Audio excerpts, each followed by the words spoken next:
नमस्कार, मैं हूं डॉक्टर प्रसून। भारत को दोबारा सोने की चिड़िया बनाने की कवायद और भारत की एकता और अखंडता में कौन सी बात आड़े आती है, इसी पर यूपी के मुख्यमंत्री योगी आदित्यनाथ ने बेबाकी से अपनी बात रखी, जिसके बाद पूरे देश में नए तरह की सरगर्मियां देखने को मिल रही हैं। आपको बता दें कि उत्तर प्रदेश के सीएम योगी आदित्यनाथ का कहना है कि यूपी में मुसलमान सबसे ज़्यादा सुरक्षित हैं। एएनआई से विशेष इंटरव्यू में योगी ने कहा कि एक मुस्लिम परिवार 100 हिंदू परिवारों के बीच में सुरक्षित है, जबकि उन्हें अपने सारे धार्मिक कार्यों का पालन करने में स्वतंत्रता मिली होती है। लेकिन क्या 100 मुस्लिम परिवारों के बीच 50 हिंदू परिवार सुरक्षित हो सकते हैं? बांग्लादेश इसका उदाहरण है, इससे पहले पाकिस्तान इसका उदाहरण है, जिससे आपको जवाब मिल सकता है। योगी ने इस बात पर जोर दिया कि 2017 में यूपी में बीजेपी के सत्ता के आने के बाद सांप्रदायिक दंगे बंद हो गए। इंटरव्यू के दौरान योगी ने संभल को लेकर सवाल किया। योगी ने कहा कि संभल में 54 तीर्थ स्थलों की पहचान की गई है। संभल में जितने हिंदू तीर्थ स्थल हैं, हम उन सबको खोजेंगे और दुनिया को बताएंगे कि वे आए और देखें कि संभल में आखिर क्या हुआ था। इस्लाम कहता है अगर आप हिंदू मंदिर या हिंदू घर को तोड़कर कोई पूजा स्थल बनाते हैं तो इसे सर्वशक्तिमान ईश्वर कभी स्वीकार नहीं करता। मुख्यमंत्री ने होली के दौरान संभल में तिरपाल से ढकी हुई मस्जिदों को लेकर भी सवाल पर अपनी बात रखी। योगी ने कहा कि अगर आप रंगों से खेल रहे हैं तो यह संभव है कि यह किसी पर भी डाला जा सकता है, लेकिन इससे क्या किसी की पहचान खराब होती है?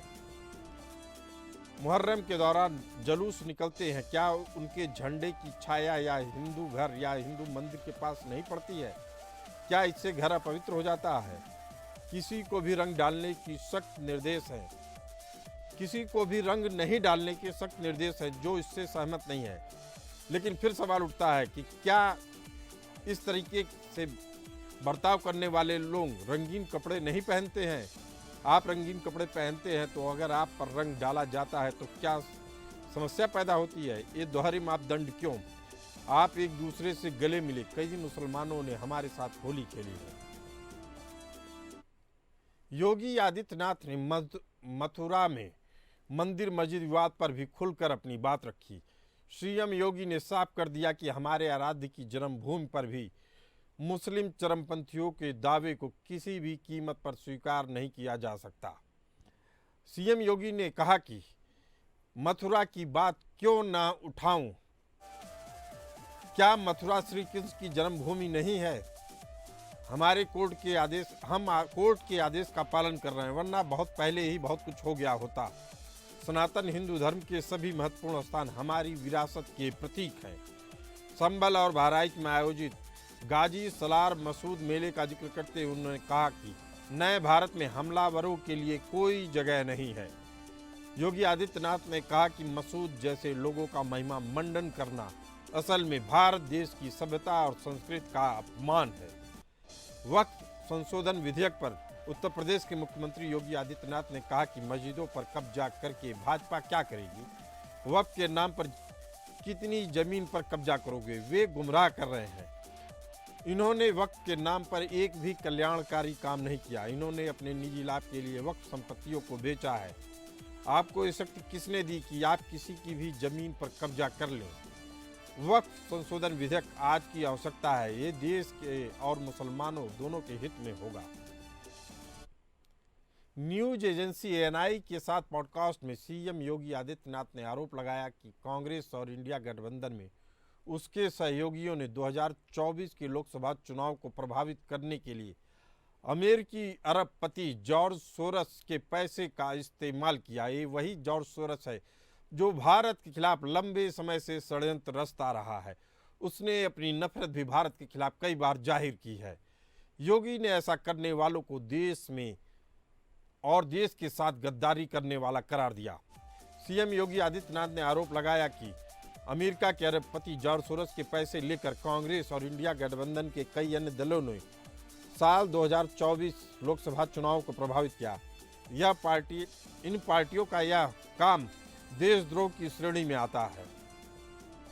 योगी ने कहा कि कांग्रेस ने चुनाव प्रचार की जगह प्रोपेगेंडा किया। कांग्रेस ने न केवल प्रोपेगेंडा फैलाया बल्कि इसके लिए विदेशी धन भी इस्तेमाल किया। अमेरिकी अरबपति और षड्यंत्रकारी जॉर्ज सोरस ने बहुत पहले ही इसकी घोषणा की थी। सोरस का धन पूरे देश में लोकसभा चुनाव में विदेशी धन में शामिल रहा। इसमें कांग्रेस और इंडिया गठबंधन के अन्य दल प्रत्यक्ष और अप्रत्यक्ष रूप से शामिल थी। इनके माध्यम से उन्होंने चुनाव को प्रभावित करने की कोशिश की। यह देशद्रोह की श्रेणी में आता है। इससे पहले बीजेपी आरोप लगा चुकी है कि कांग्रेस के नेता राहुल गांधी भारत को अस्थिर करने के लिए सोरेस के एजेंडे के साथ जुड़े हुए हैं। कांग्रेस पार्टी जिन मुद्दों को लेकर भारत सरकार की नीतियों की आलोचना करती है वे कथित तौर पर जॉर्ज सोरेस फंडेड संस्थाओं द्वारा प्रचारित और प्रसारित किए जाने वाले इंटरनेशनल नैरेटिव से मेल खाते हैं, जो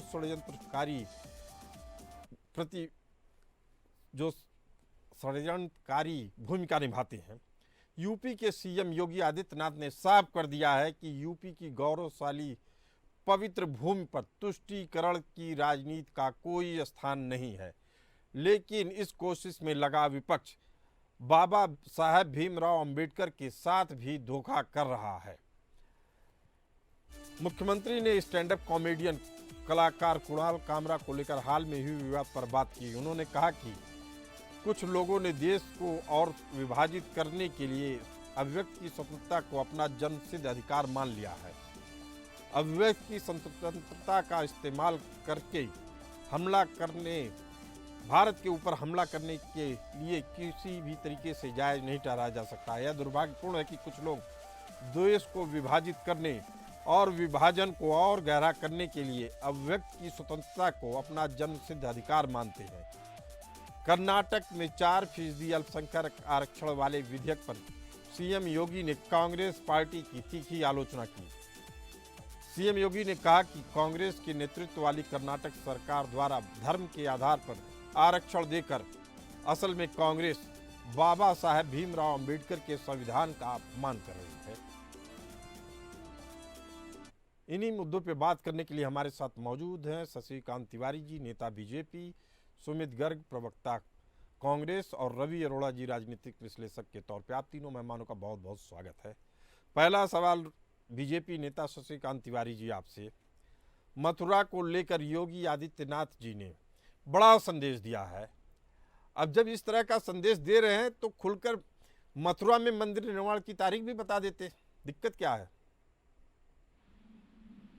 देखिए, मथुरा में जो हमारे केशव देव का मंदिर तोड़ा था औरंगजेब ने, उस समय से लेकर के आज तक मथुरा जिस प्रकार से अपने हमारे उस राम जन्मभूमि के लिए आंदोलनरत रहा है, लड़ाई लड़ता रहा है, संघर्ष करता रहा है, उन संघर्ष के दिन अब समाप्त होने वाले हैं। ठीक उसी प्रकार से जिस प्रकार से राम जन्मभूमि के लिए 500 साल हमारे देश के लोगों ने संघर्ष किया और अंत में राम जन्मभूमि मिला।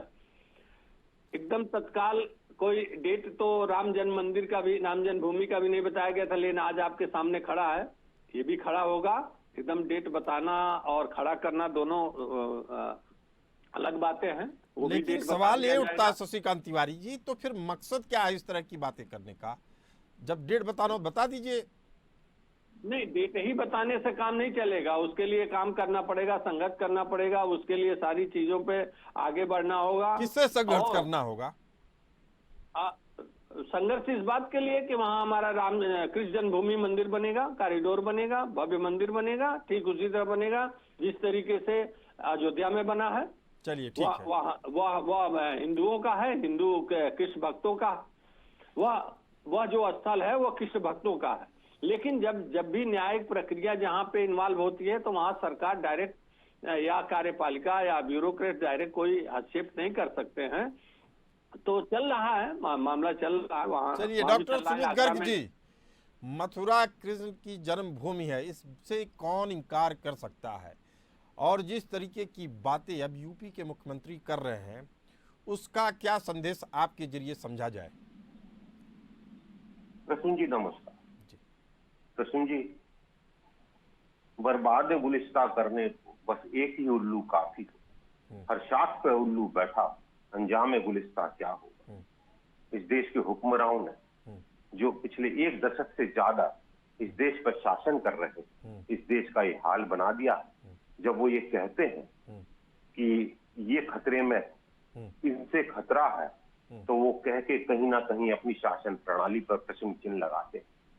अब मैं आता हूं योगी जी पर। योगी जी ने कहा कोर्ट का डर था, नहीं तो क्या कर देते। प्रसून जी, मैं जानना चाहता हूं आदरणीय योगी जी से आपके मार्फत, क्या केवल कोर्ट का ही डर है उन्हें? क्या उस संविधान की शपथ की उन्हें कोई परवाह नहीं जो उन्होंने ली थी? बेहतर होता उसकी भी बात कर देते तो ये ठीक रहता। नहीं, उन्होंने कहा कि सुन तो लीजिए, अब आप गर्ग साहब, बिल्कुल उन्होंने कहा कि हम संविधान का सम्मान करते इसलिए नहीं किया। उसके साथ उन्होंने एक सवाल और जोड़ दिया है जिसका जवाब आप ही से चाहेंगे, डॉक्टर सुमित गर्ग। उन्होंने कहा कि कर्नाटक में धर्म के आधार पर आरक्षण यह तुष्टीकरण है या नहीं, आखिर यह बाबा साहब का अपमान है कि नहीं, आप बता दीजिए। जी मैं बता दूं, जो कर्नाटक की उन्होंने बात करी, कर्नाटक को लेके केवल और केवल ये मिथ फैला रहे हैं, झूठ फैला रहे हैं। कर्नाटक में क्या हुआ है वो विस्तार से मैं, अगर आप इजाजत दें तो बता दें। जी जी। ओबीसी का जो वहां कोटा है उसकी 5 श्रेणियां हैं, 1, 2A, 2B, 3A और 3। मुसलमान जो है 2A में आते।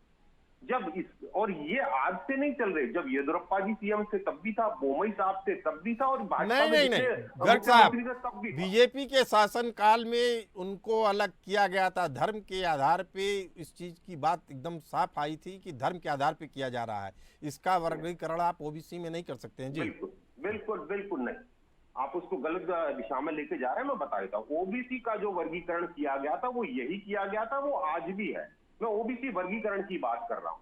उन्होंने बाद में ये कह के मना कर दिया कि क्योंकि इसमें मुसलमान है इसलिए हम नहीं देंगे, वो एक अलग बात थी। हमने कहा जो भी आता है सबको देंगे। आपने केवल उसमें से मुसलमान निकाल लिया क्योंकि वो आपको सूट करता था। दूसरी बात करी योगी जी ने कि पाकिस्तान और बांग्लादेश की बात होगी, तो प्रसून जी, पाकिस्तान और बांग्लादेश का हाल देख लिया ना, जिन्होंने ये किया था क्या हाल हुआ। लेकिन आश्चर्य की बात देखिए, मेरे भाजपा के साथी इस दुनिया में सबसे ज्यादा मुस्लिम आबादी रखने के सुमित साथ, गर्ग जी, एक बात आपसे समझना चाहते हैं। कंप्लीट कर लूं मैं बिल्कुल आपकी हर बात का जवाब दूंगा। जी बात कंप्लीट कर लें। ये उस देश इंडोनेशिया का नाम नहीं लेते जहां आज भी राम कथा होती है और मुसलमान करते हैं, जहां पर मर्यादा पुरुषोत्तम श्री राम के स्टैच्यू हर चौराहे पे लगे हैं, उसकी कभी बात नहीं करेंगे। बात किसकी करेंगे? पाकिस्तान की, क्योंकि वो जिन्ना ने बनाया था। उसी जिन्ना ने जिसके साथ इन्होंने डॉक्टर सुमित गर्ग साहब, आप बिल्कुल उसी मुद्दे पे की बात कर रहे हैं जिस पे मैं आपसे सवाल पूछना था। अगर इंडोनेशिया के मुसलमान की बात करें या अन्य उन देशों की बात करें जो अपनी पुरानी सभ्यता और संस्कृति का सम्मान करते हैं, उसमें इंडोनेशिया भी ये है, तमाम कई मुस्लिम देश हैं जो सम्मान करते हैं, क्या भारत में के मुस्लिमों में उस तरह की आपको प्रतिबिंब दिखता है कि वो उस तरीके का चीज़ें फॉलो करना चाहते हैं? चूंकि यहाँ अगर ईरान में हिजाब का विरोध होता है, ईरान जैसे कट्टर मुल्क में, तो हिंदुस्तान में आप समर्थन करने लगते हैं। अगर किसी भी सुधार की बात की जाती है तो आप उसको पीछे ले जाने की कोशिश करते हैं। और ये सवाल मेरा नहीं है, ये पूरे भाजपा का सवाल है। आम आदमी भी जानना चाहता है कि आप सुधारवादी नीतियां क्यों नहीं मुस्लिमों पे इंप्लीमेंट होने दे रहे हैं? क्या आप वास्तव में उनको पिछड़ा रखना चाहते हैं? बात यहां तक पहुंचती है कि जॉर्ज सोरस जैसे लोगों से भी आपने पैसा खाया। योगी जी कह रहे हैं कि जिन्होंने इनसे पैसा खाया, इन षड्यंत्रकारियों से, वो भी गद्दार हैं। अब कांग्रेस क्यों नहीं कह दे रही है कि भाई हमने पैसा नहीं लिया है जॉर्ज सोरस से?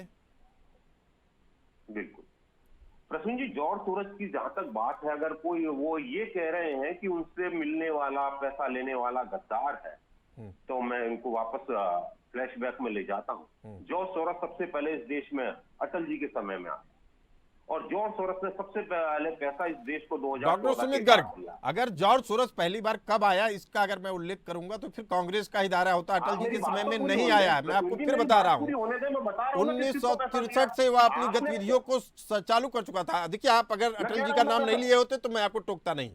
गर्ग साहब, अब अपनी बात पूरी करिए। ठीक है। उसके बाद जब उसने पैसा दिया तो सबसे पहले पैसा जिनको दिया गया उसमें भाजपा के तत्कालीन जो कोषाध्यक्ष थे शाह साहब, उनके परिवार था।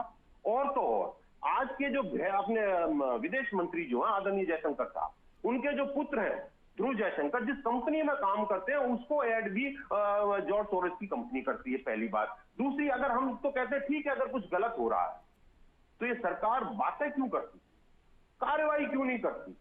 क्यों नहीं आई एनआईए ने अभी तक इसकी जांच करी? क्योंकि नहीं, ये तो जांच देश के की खिलाफ है, शर्म की ईडी बात के है। छापे पड़ रहे हैं, जितनी देश की बड़ी एजेंसियां सब पीछे लग गई हैं। रवि अरोड़ा जी, राजनीतिक विश्लेषक। वो मैं एक मिनट कंप्लीट कर दूं जी। तो क्या वो देश की एजेंसियां ध्रुव जयशंकर की कंपनी के खाते भी खोलेंगी? क्या वो कंपनी आप शिकायत करिए, जरूर खोला जाएगा। शिकायत करिए सुमित गर्ग जी, एक लेटर लिखना है, बिल्कुल जांच होगी, होनी चाहिए। रवि अरोड़ा जी, राजनीतिक विश्लेषक, हमारे साथ मौजूद हैं। योगी जी कह रहे हैं मुस्लिम उत्तर प्रदेश में सबसे ज्यादा सुरक्षित हैं, क्या यह बात मानी जाए? रवि अरोड़ा जी। जी परसों जी, मैं नेशनल चैनल पर बहुत ही जिम्मेदारी के साथ एक बार कहना चाहता हूं कि अगर हिंदुस्तान के अंदर कोई भी, चाहे कौम हो, चाहे हिंदू हो, चाहे मुसलमान हो, चाहे सिख हो, चाहे ईसाई हो, अगर सुरक्षित महसूस करती है तो वो उत्तर प्रदेश है। उसका कारण है, देखिए 2017 से पहले उत्तर प्रदेश के अंदर जो सरकारें रही, उन्होंने किस प्रकार से दंगे कराए, लेकिन योगी सरकार आने के बाद दंगे बिल्कुल खत्म हो गई। दूसरी बात, जिस प्रकार से मुस्लिम कहते हैं कि वो खतरे में है उत्तर प्रदेश में, मैं पूछना चाहता हूँ कि कौन से मुसलमान खतरे में है? देखिए, क्राइम करने वाला चाहे हिंदू हो चाहे मुस्लिम हो, वो वहां पे ठोका गया, मतलब उसको गोली मार दी गई, वो ठीक है, मैं मानता हूँ। रवि अरोड़ा जी, बेहद अहम बात। सुमित गर्ग जी, इसका जवाब दे दीजिए, फिर मैं रवि अरोड़ा जी के पास जाऊंगा। वो कह रहे हैं अपराधियों के साथ अगर अपराधियों जैसा बर्ताव हो रहा है तो इसमें क्या दिक्कत है? आप उन्हीं मुसलमानों की बात करते हैं जो आपराधिक गतिविधियों में शामिल होते हैं। जी सुमित गर्ग जी। पहले तो आपके जो विश्लेषक महोदय हैं, मेरे को इनकी जो भाषा है उस पर आपत्ति नहीं, कड़ी आपत्ति है। इन्होंने कहा ठोका गया, गोली से ठोका गया। अरे सरकार गोली से ठोकने लग गई तो न्यायपालिका क्या करेगी साहब? ये वो सांप है जिनके लिए आप बात कर रहे हो कि कानून को ताक पर रख के ठोकने लग गए, तो कल आपको और मेरे को भी ठोकेंगे। तो इसलिए आपको याद होगा आपकी सरकार जब केंद्र में होती थी तो चरमपंथियों के साथ किस प्रकार से बिरयानी खिलाई जाती थी। रवि अरोड़ा जी, बात सुन लीजिए, फिर आपके पास ही आऊंगा मैं। आप अगर ठोकने रवि अरोड़ा जी, रवि अरोड़ा जी, आपसे मैं दोबारा इनकी बात का जवाब लेने आऊंगा, आप धैर्य रखिए। जी सुमित गर्ग जी। तो मैं ये कह रहा हूं कि सरकार जो है उसका काम अपराधियों को पकड़ना है, अपराधियों को ठोकना नहीं है। अगर कोई सरकार ये कहती है कि हमने ठोक दिए, हम ठोक देंगे, हम मिट्टी में मिला देंगे, तो मैं कहता हूं इस देश के कानून का और इस देश के संविधान का उल्लंघन करते हैं, वो चाहे कोई भी हो।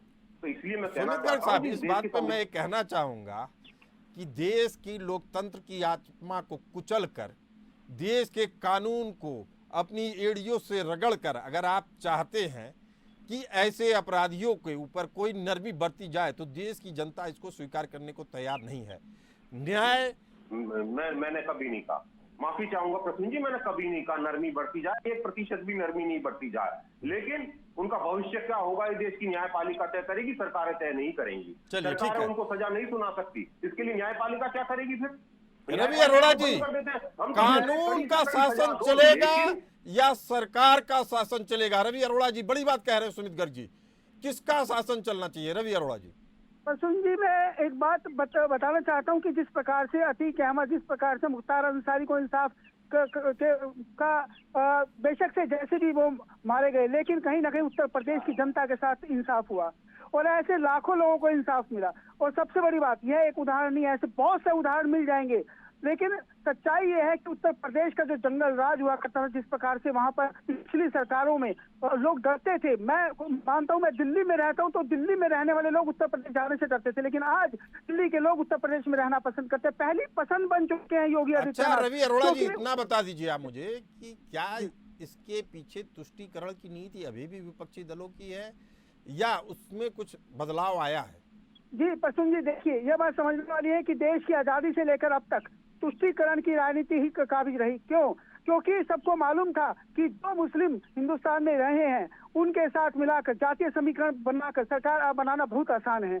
मतलब जिस प्रकार से पास होने के लिए कुछ नंबरों की जरूरत होती है, उसी प्रकार से सरकार बनाने के लिए तुष्टीकरण की राजनीति करना बहुत ईजी था, उसके साथ जातीय समीकरण बिठाकर सरकार बनाना बहुत आसान था। बेहद अहम बात कर रहे हैं रवि अरोड़ा जी, वो कह रहे हैं कि आपने वोट बैंक के तौर पे इस्तेमाल किया है मुस्लिमों को, धर्म के आधार पे जब बंटवारा हुआ तो इनको वापस भारत में रखकर आपने महज वोट बैंक बनाकर रखा। जी बिल्कुल प्रसून जी, सबसे पहले तो आपके जो मेहमान है मेरे साथी बीजेपी के प्रवक्ता, उन्होंने कहा अतीक के साथ जो हुआ वो इंसाफ हुआ।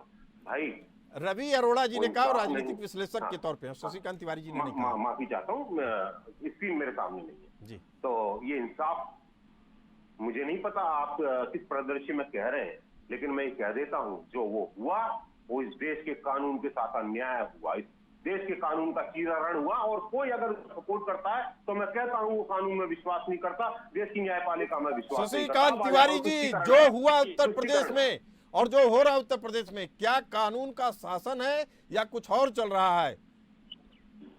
देखिए, बिल्कुल कानून का शासन है और ये कांग्रेस पार्टी और ये जो इंडिया गठबंधन के लोग हैं, इनको तो केवल तुष्टीकरण से मतलब है। इनको देखिए, रवि अरोड़ा जी ने एक आम जनभावना की बातें उन्होंने कह दी कि ठोक दिया गया। उनका आशय ये है कि आम जनभावना ये है, लेकिन इनको अभी ये कह रहे हैं हमारे साथी कि सरकार को कुछ नहीं करना चाहिए, केवल न्यायपालिका करना चाहिए। कश्मीर में लाखों लाखों हिंदुओं को मरवा दिया इन लोगों ने, सरकार ने कुछ नहीं किया। इनकी सरकार हाथ पे हाथ धरे बैठी रही और बिरयानी खिलाती रही बुला करके वो यासीन मलिक को अपने प्रधानमंत्री के घर में और ऑफिस में बुला करके। इन लोगों ने देखिए, इस देश में सरदार पटेल ने 1950 में कलकत्ता में एक भाषण दिया था कि भाई इस देश के मुसलमानों ने पाकिस्तान को अलग करके वहां रहने के लिए वोट दिया था, तो रातों रात कैसे दिल बदल गया। चलिए इन दोनों सवालों का जवाब ले लेते हैं सुमित गर्ग साहब से। सुमित गर्ग साहब, लाइन पूरी हो जाने दीजिए जी, लाइन 30 सेकंड। तो नेहरू ने उससे आगे बढ़ करके सरदार पटेल को ही बता दिया कि वर्क बोर्ड बना करके मैं तस्तरी में सजा करके इन लोगों को तुष्टीकरण के तहत मैं दे रहा हूं, खुश कर रहा हूं। अब उस दिन से आज तक ये लोग केवल तुष्टीकरण में लगे हैं। और जॉर्ज सोरोस का सवाल आपने बहुत सही उठाया। जॉर्ज सोरोस देश तोड़ने में लगा है, ये उसके मॉड्यूल हैं, ये लोग एजेंट बन चुके हैं। देश को तोड़ने वाले जो भी इस दुनिया में जवाब ले लीजिए जो भी सोर्स होंगे उसके ये लोग मॉड्यूल के रूप में काम करने को तैयार हैं। इतना ये लोग हद तक जा चुके हैं। जी डॉक्टर सुमित गर्ग जवाब दीजिए। इन्होंने प्रसून जी कश्मीर की बात करी, तो अगर ये कह रहे हैं तो ये कहीं ना कहीं आदरणीय अटल बिहारी वाजपेयी जी पर भी उंगली खड़ी कर रहे हैं, क्योंकि घटनाएं सबसे ज्यादा जम्मू कश्मीर में हुई तो अटल जी के दौर में हुई, चाहे वो चिट्ठी सिंह। डॉक्टर सुमित गर्ग, आप ऐसी बातें करते हैं, मुझे तो समझ में नहीं आता है। 89 से जब भारत, सुन लीजिए मेरी बात सुमित गर्ग साहब, मैं आपको पूरे तथ्यों के साथ अभी गिना सकता हूं। 1989 से लेके 90 तक में स्थिति ऐसी बन गई, देश टूटने के कगार पे था, और आप उसकी जिम्मेदारी अटल जी पे डाल रहे हैं। बिल्कुल डालूंगा, क्यों नहीं डालूंगा। उस वक्त की सरकार ने आतंकियों के सामने घुटने आपका मुख्यमंत्री 1989 में जम्मू कश्मीर का देश छोड़ के भाग जाता है, लंदन में बैठता है, और आप कह रहे हैं गलत बात। नहीं सुमित गर्ग साहब, देखिए आप बहुत जहीन आदमी हैं और बहुत ही तर्क तरीके से अपनी बात रखते हैं, लेकिन तथ्यों के साथ खिलवाड़ मत करिए, जनता भी भ्रमित होती है।